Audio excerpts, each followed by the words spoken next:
అదే RTV app వార్తల్ని క్షణాల్లో చదివే అవకాశం ఉంటుంది. ఒక న్యూస్ పేపర్, ఒక టెలివిజన్ ఛానల్ మీ చేతుల్లో ఎప్పుడూ ఉంటాయి.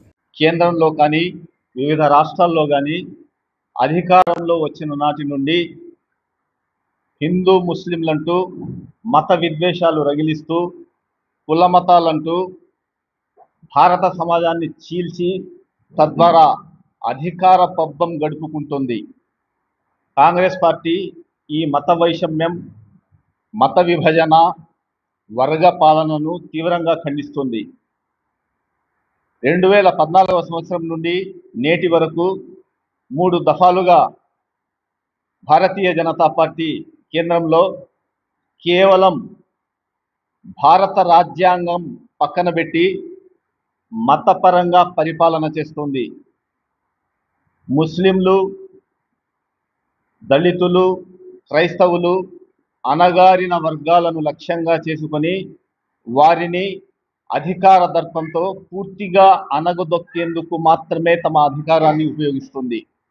ఇందులో భాగంగా బాబ్రీ మసీదు విధ్వంసం నాటి నుండి, గుజరాత్లో ముస్లిం మైనార్టీల ఊచకోత నుండి, హిజాబ్, ట్రిపుల్ తలాక్, యూనిఫామ్ సివిల్ కోడ్, ఈ విధంగా ప్రతి చట్టం తీసుకురావడంలో కానీ పరిపాలనకు సంబంధించిన ఏ అంశం కానీ కేవలం ముస్లిం మైనార్టీలను లక్ష్యంగా చేసుకుని మాత్రమే వారు దాడి చేస్తున్నారు.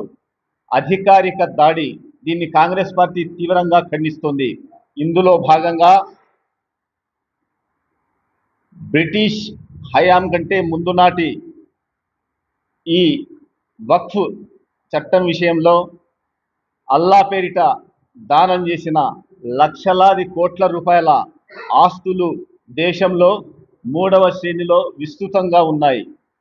దీన్ని దురాక్రమణ చేసేందుకు కేంద్రంలోని మత విద్వేష పాలకుడు, విభాజితుడు ప్రధాని నరేంద్ర మోడీ ఆధ్వర్యంలోని ప్రభుత్వం ఈ వక్ఫ్ అమెండ్మెంట్ యాక్ట్ని తీసుకొచ్చింది.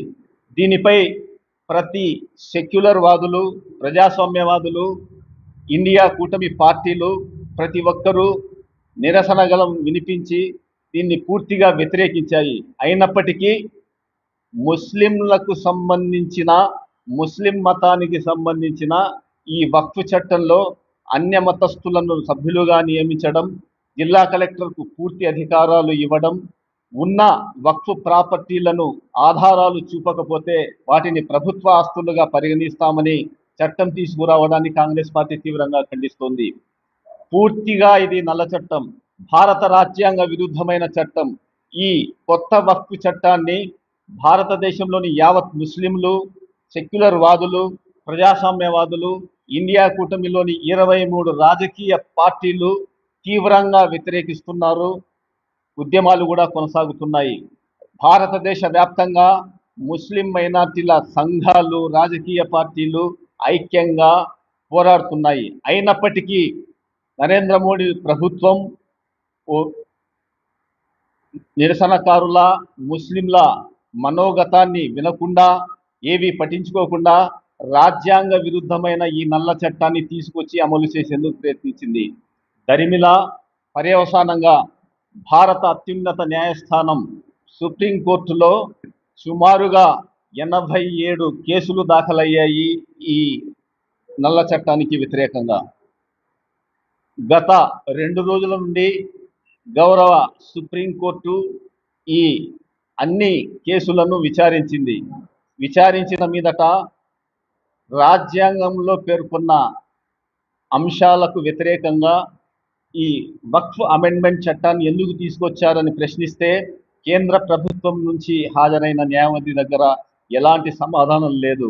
నల్ల చట్టం పైన ముస్లింలకు కేంద్ర ప్రభుత్వం అన్యాయం చేసిన సుప్రీంకోర్టులో న్యాయం మాకు ఖచ్చితంగా జరిగింది, జరుగుతుంది కూడా, ఆ నమ్మకం ఉంది. దీనికి తోడు కాంగ్రెస్ పార్టీ సుప్రీంకోర్టులో కేసు వేసి పోరాడుతుంది. మేము కూడా ఖచ్చితంగా ఈ నల్ల చట్టం తీసేంత వరకు దశల వారీగా పోరాటాలు చేస్తాం. అన్యాయంగా మనకు ముస్లింలకు వక్ఫ్ బోర్డులో నల్ల చట్టం తయారు చేసి ఇబ్బంది పడినా కానీ సుప్రీంకోర్టులో మనకు న్యాయం జరుగుతుందని మేము ఖచ్చితంగా జరిగింది కూడా జరుగుతుందని మేము ఖచ్చితంగా అనుకుంటున్నాము. దశల వారీగా కావాలంటే మేము ఈ నల్ల చట్టం తీసేంత వరకు పోరాడతాం.